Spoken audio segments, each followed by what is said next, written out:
Hi,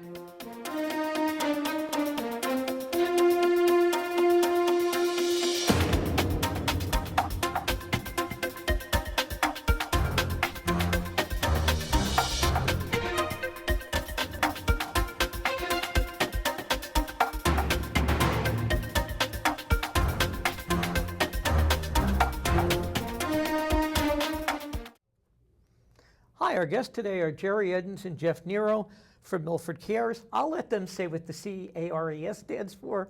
That's a good idea. You guys are here representing, you want people to vote yes on the September 19th special town election referendum question. And a yes means no, you don't want them in town. Ban shops, correct. Okay, so I'll let you define CARES. Right. Welcome to the show. Thanks for having us. Thanks for having Thank you. us. Thank you both. So Milford CARES, the very easy, quick to remember descriptor of our group, but CARES is basically Citizens Against Recreational Retail Marijuana Establishments. Okay. Not an exact acronym, but pretty close. Close. And why do you guys feel this way? We have been doing all kinds of research, and to be honest, I am one of those people who was on the fence initially until I really started digging into it. And I really hope that every parent, grandparent, and every Milford resident listens to what we have to say. As a group, it's a grassroots effort, bunch of people in Milford. We are supported by different town officials, different community leaders, subject matter experts, and basically our message is we are working together in order to protect and maintain public health, public safety, and the integrity of the community. We are working to do that by informing Milford residents, Milford voters about the potential negative consequences associated with allowing retail recreational marijuana establishments to open here, and also, most importantly, by advocating for that yes vote on September 19th. And Kevin, I'll just add to that too. It's important to point out, this organization is in no way trying to impose on people's right. The law is you have the right to consume in your own home. The law is for medical use. We fully support the law, but the law, as you pointed out in other interviews, the law fully supports the community's right to opt out of selling retail. And the new changes that the legislature just passed also allow that. Yes, Correct. absolutely, absolutely. So that's And- our mission, and Yeah. I just want to be clear that we're not trying to do the Well, it's vote important over. that people understand the November 16 referendum question, which was passed in Milford, says we want it sold in the state. This one is on whether or not you want it sold in Milford. Right. Correct. And it wasn't multiple choice. You know, Right. there is some confusion about this. Didn't we already vote on this? Well, no, the law did allow for local referendums. Absolutely, that's right. So yes, we did vote on whether or not to legalize and commercialize recreational marijuana. Right. So now it's Milford's turn to go to the ballot box and say, are we going to risk the integrity of our community, or are we going to protect the community by allowing or not allowing pot shops here in our family community? But let's say they're not allowed here. In the worst case scenario, you drive to a surrounding town that didn't opt out, Exactly. and people who want to buy it could go there. Right, which is such an interesting point, because there are so many objects, things that we can't necessarily buy here in Milford. It's a matter of convenience. So if I want to buy the latest Dennis Lee Hayne novel, for example, I can't buy it here in Milford. I have to get in the car and drive to Bellingham or Framingham. We could say that about a lot of things. And You could go to the library here. yes, but I'm talking about buying something, and I know. sometimes, yes, absolutely. I and know, I'm just pushing that point. yes, if I want to buy a sofa, for example, I need to go to Hopedale, to Stone's, or to Simon's in Franklin. What we're saying is, let's protect our kids. Let's not normalize marijuana usage in the eyes of our kids by allowing pot shops here. And the trade-off is an inconvenience factor. We absolutely, as Jeff said, support every citizen's right to possess, grow, Grow in your backyard. use recreational or medical marijuana. Absolutely, that's your right as allowed by state law. We're just asking that people who pursue that purchase it somewhere else, not in Milford. And all the research that we've been doing, and that's really part of this mission too. It's really to get, like Geri said, obviously we're here. We want people to vote yes to opt out, but we want people to get educated. You know, there's all kinds of links out there. There's all kinds of research from communities that have recreational marijuana. Right, and in some Right. cases, I mean, the pot of today is not the pot of, I'm going to date Al and I's generation. Not that either of us smoked pot, but Of course you know, not. in the 60s You and just heard. 70s, That the was a friend. strains or variants or whatever they are were far less powerful than what's out there today. Right, And absolutely. you had no idea what you were getting when you got it. Right, but to Right. that end, the people who want the sales say, well, if it's regulated, you'll know the potency, you can make sure they're not selling little gummy candies to kids. How do you answer that? So actually, another interesting point and a really good question regarding the potency. So let me just backtrack a little bit. Because this has been a moving target, the law's been under revision. Right. The governor just signed the latest version Yep. on Friday, and by the way, who expressed He's against it. substantial personally. concerns about what this is going to do for the state. Okay, with that said, we've had some questions. What are the revisions to the law, and how does this impact packaging and THC content and everything? So we reached out to Representative Hannah Kane, who is out of Shrewsbury, and we went to her because previously we have been talking with Senator Ryan Fatman and Representative Murray regarding concerns. But Representative Kane was actually on that group of 6 who made the final revisions to the law. So she's the one who knows, right? So we asked about the THC. Will there be a limit? And in the current legislation, there will not be a limit to how much THC can go in a particular product. Now, it will be labeled to say that one serving size is 10 milligrams of THC, and to say how many serving sizes are there. So for a marijuana brownie, we're talking about potentially 1 bite. Who eats 1 bite? Still, Well, that's the joke about you get a box of cookies and it says 8 servings per box, and everybody says, who eats 8 servings? They eat the box. yeah, exactly.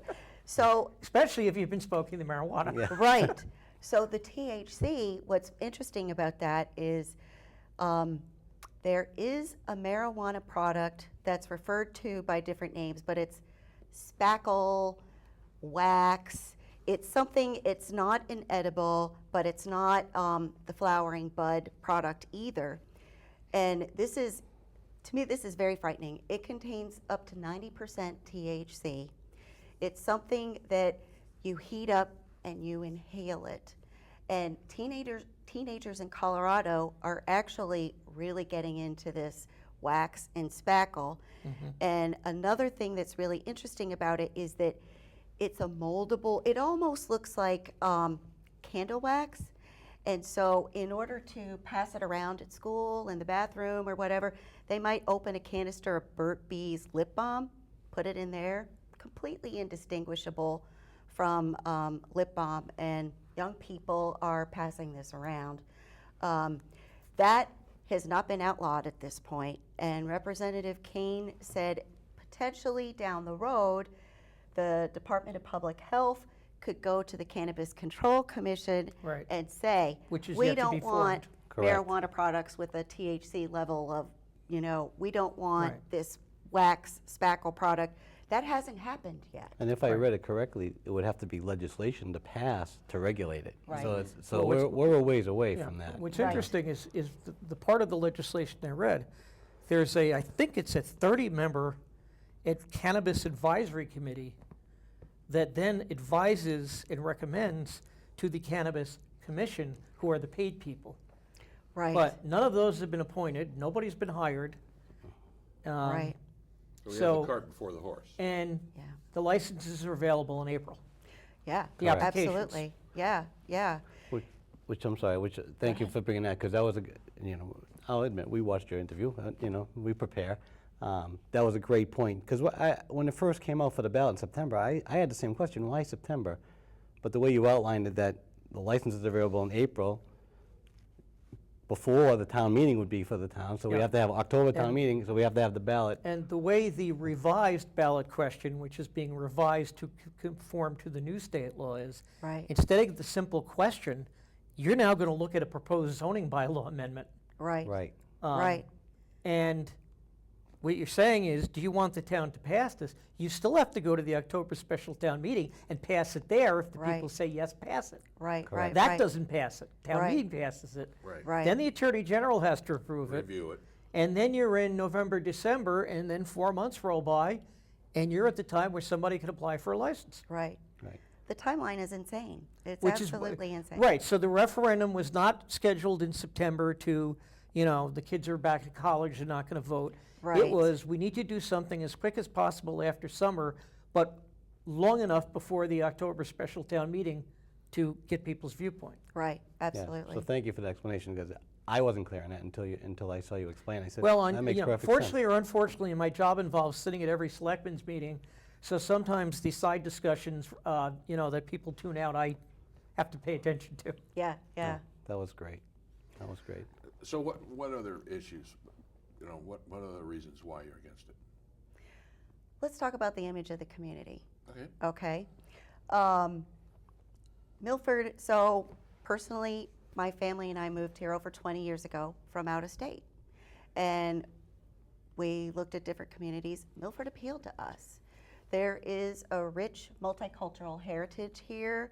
It's a community with lots of churches, stellar sports programs, outstanding schools. And over the years, the infrastructure has been improved, and we have a trail system that is the envy of other communities in Massachusetts. As Al knows, we have a world-class symphony here. We have an award-winning hospital. Still, 3 public swimming pools if you count the high school. yeah, absolutely. And still, Milford has an image problem. And when you talk to real estate agents, Oh, Josh yeah. Leosh and Carolyn Hildebrand, they are constantly Or people in the working. surrounding towns. Yeah, absolutely. And so when people are looking at Milford and comparing it to Holliston or Medway, which, by the way, have banned pot shops, they are thinking about, so what are the positives and negatives of a community? And here in Milford, we have a little bit of a blight problem. We have, some people are concerned about illegal immigration. We also have an ongoing drug problem that our Amy Leone and her JAG task force. As does every single town in the It state. does. We agree. Everybody does, but you know what, Kevin? Amy said recently at a meeting I attended, when we read about the overdoses, a lot of that happen here in Milford, a lot of those people are people who don't live here. Right, they're coming here They to come buy. from other communities They're coming here to to buy. here. Yeah. Yeah, and then, so we have an image problem. So do we really want to compound that by putting out the welcome mat for pot shops here? I don't. I really would, and the rest of us, all of us, we're working together. We're really wanting to prevent this normalization of marijuana usage in the eyes of our youth. Okay. And Now, can I add to that too? Yes. So I'm a townie. I grew up Yeah. here, so over 50 years for me. So I'm a true Milfordian. Some of the things that concern me, if it does affect the, you hear realtors like Josh and Carolyn talking about real estate values. That's great. If the real estate values are affected even 2% and they drop, I was doing some math. The tax levy is a tax levy. It goes up about $2 million every year. And the tax levy, so people don't know, is what it costs to run the town. Right. I know you know. If you look at the real estate values, it was a high in 2008 and slid down. Now that it's starting you're to just come back starting up. to come back up. But if you look at the graph for tax bills, it never goes down. It just No, it doesn't. It's a steady up. Well, it can't go down. I totally agree with you. But the point of this whole thing is, if real estate values drops, your tax bill is going to go up, and all it's going to have to, if you go to sell, you're going to get less money for your sale. And Yeah, the values can drop, but spending drives the tax bill. Right. correct. Right. And So it that's just mean- never going away. Right, it just means you may be collecting less as a whole if all values drop. But, you individually, yeah, most people are just, you know this because your dad's an assessor here, your current value is actually a year old. So, Right. the value that you're getting the bills for fiscal 18 are really based on 2016 and 17 Valuation. valuations. So it always takes at least a year lag Catch just up. because of the way the Right. cycles go. But So you're saying property values, town image. Right. Well, I know Property values, that- town image, and safety. Are there any other reasons? I have no opinion. Right? Well, I just want to talk about that for a minute, Al, because I know one of the members of the Industrial Development Committee who recently moved out of town, in fact, was a member of Citizens for Milford, lived on the Upton border. Yes. And he makes no bones about saying that, a couple of 100 feet difference cost Yeah. him close to $100,000 in his house value when he sold it. Right, absolutely. And he couldn't figure out why. And Yeah. it's, hey, that's Upton, you're Right. Milford, so you're less. Right, absolutely. So I understand your point on that. Now, Al, to your question. The question is you have identified real estate, which obviously clearly has some impact, and you said image of the community. Right. Image. Are there any other reasons? I just want Well, let's talk about public health. public Okay. health. Okay. I personally think there's going to be an impact. I personally think there's going to be an impact to public service. There's going to be additional crime. These are all cash businesses. The FDIC, it's not an F for cannabis because it's illegal on the federal level, so they cannot get banking. So it's cash business, and the zoning, which I know we said we're going to put to the side, but the zoning right off of 495, all the major byways and throughways for Milford, easy in, easy out. For robberies as well. So But do I think there's going to be an also, impact? though, I can't see a place like, let's take RD Management, which is the owner of what we still call the Kmart Plaza. Okay. Okay. I can't see them leasing a space when they're investing, tens of millions in this plaza. I can't see them leasing space to a retail marijuana store. The requirements. And for you've retail- zoned them so basically they're up on the top of Bear Hill. Well, the requirements for a retail store, a marijuana store, the security and all that kind of stuff would be remarkable. So, to lease space to them. Yeah, this is not Joe's Pot Shop. This is, alarms. It'd be significant, and you make a valid point. Right now, banks can't handle that cash. Right.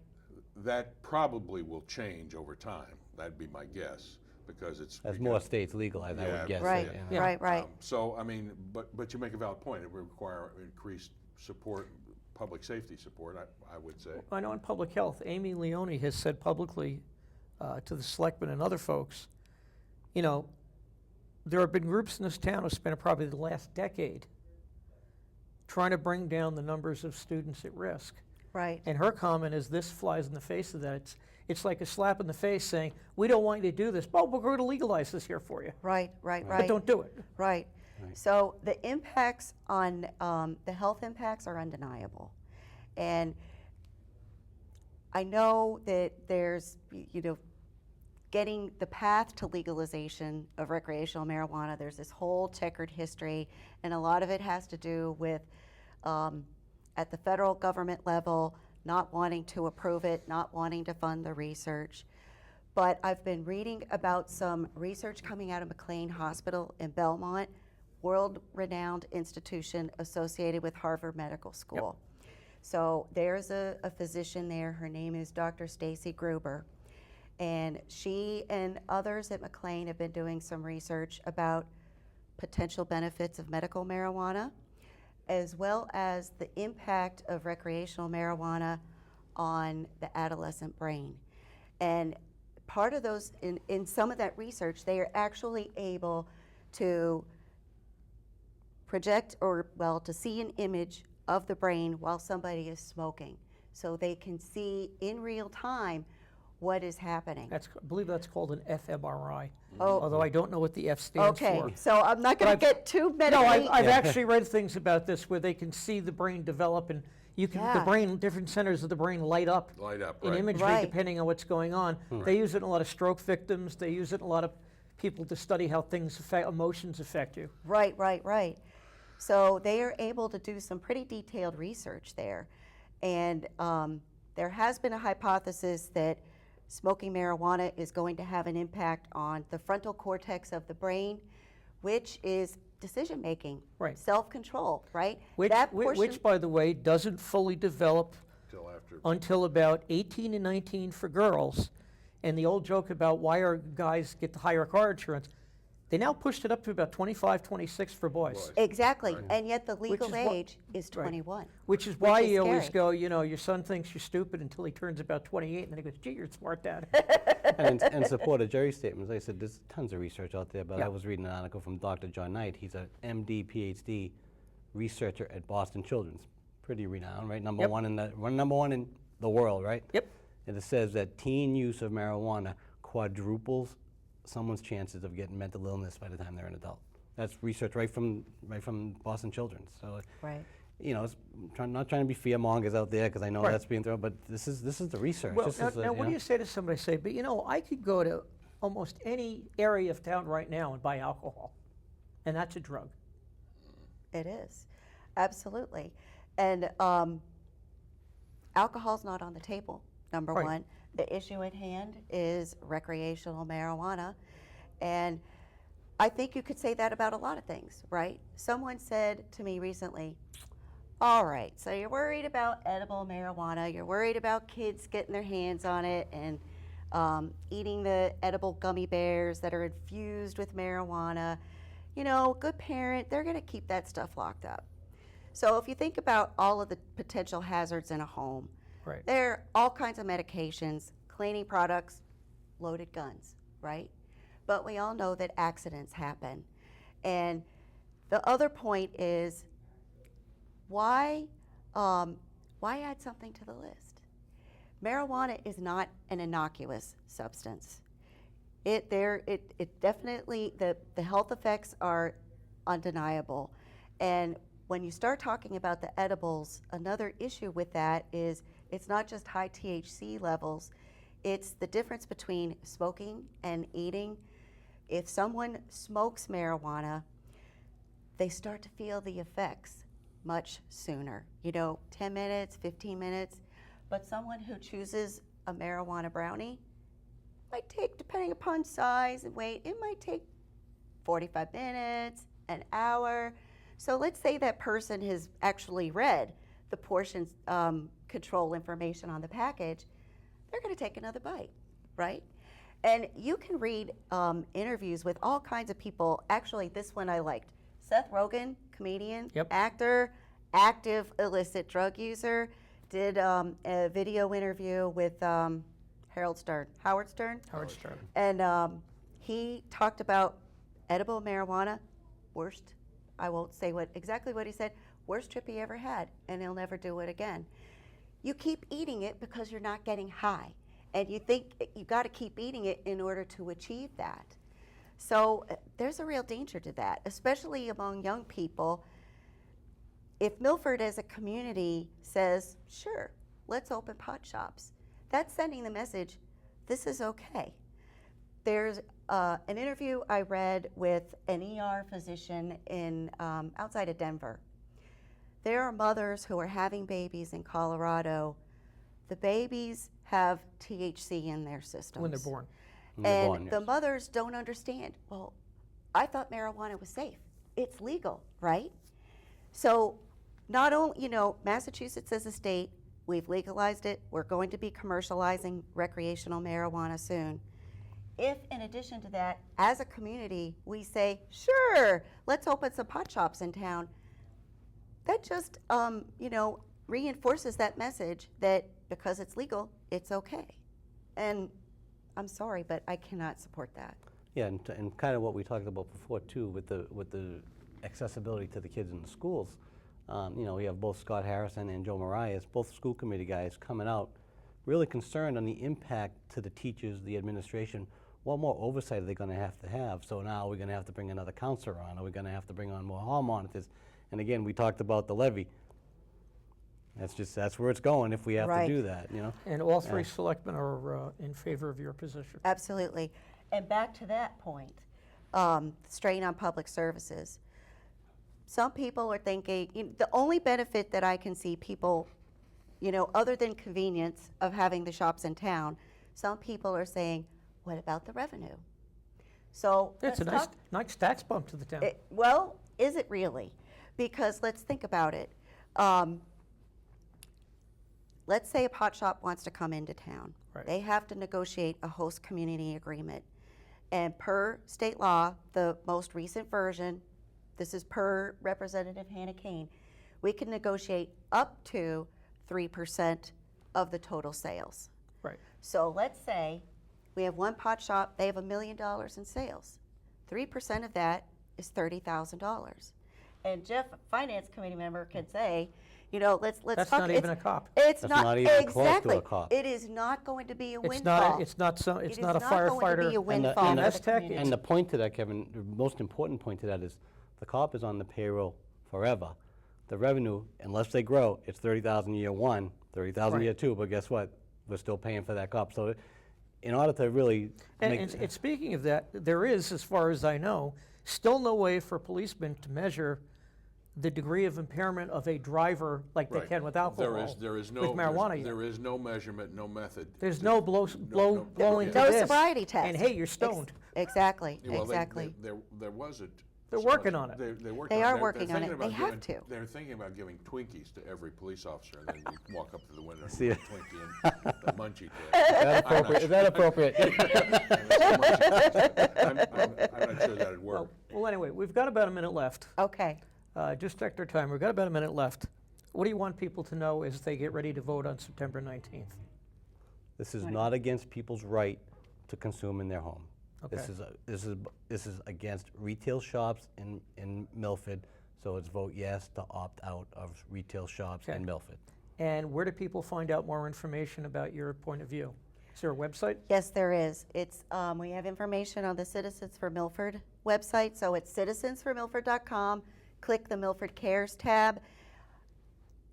I can reassure you, all of our positions are based on research. The research is on our side. We have links to extensive information regarding impacts on public health, public safety, the integrity of the community. We encourage people to go there. And yes, Okay. absolutely. Get informed and vote yes. And you're encouraging people to come out on, September Absolutely. 19th, And vote. everybody, every single vote counts. And this issue is of critical importance for our community moving forward. okay. Well, thank you guys for being here, Thank you for having us. Thank you. and we appreciate your time.